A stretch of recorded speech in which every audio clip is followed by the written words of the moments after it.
जाणून घेत राहणार एक महत्त्वाची बातमी समोर येते। अजित पवार यांची आज दुपारी 4 वाजता पत्रकार परिषद होणार असल्याची माहिती आहे। तर अजित पवार हे आज या पत्रकार परिषदेमध्ये काय बोलतात त्याकडे सर्वांचं लक्ष लागलेलं आहे। एकूणच आपण पाहतोय सध्या ते दिल्लीच्या दौऱ्यावर होते आणि अधिकची माहिती या संदर्भात आपण जाणून घेऊयात आमचे प्रतिनिधी योगेश बोरसे यांच्याकडून।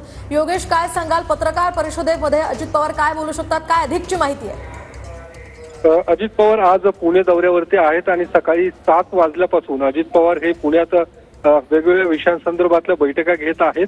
काही वेळापूर्वीच ते साखर संकुल या ठिकाणी होते आणि या साखर संकुलात त्यांनी वेगवेगळ्या विषयांसंदर्भात सहकार मंत्र्यांसोबत बैठका घेतलेल्या आहेत आणि या ठिकाणावरून ते आता सर्किट हाऊस या ठिकाणी पोहोचतील।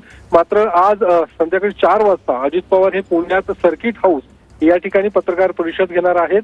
या पत्रकार परिषदेच्या माध्यमातून अजित पवार नेमकं काय बोलणार याकडे सर्वांचंच लक्ष लागून आहे। मात्र कालच त्यांनी अमित शहांची सुद्धा भेट घेतलेली आहे आणि त्यासोबतच जी चर्चा सुरू आहे धनंजय मुंडे यांचा राजीनामा घेतला जाईल का किंवा धनंजय मुंडे यांच्यावरती ज्या पद्धतीचे आरोप होत आहेत या सगळ्या आरोपांना अजित पवार नेमकं काय उत्तर देणार, अजित पवारांवरती सुद्धा या सगळ्या संदर्भात आरोप होत आहेत, या सगळ्या आरोपांवरती काय उत्तर देणार।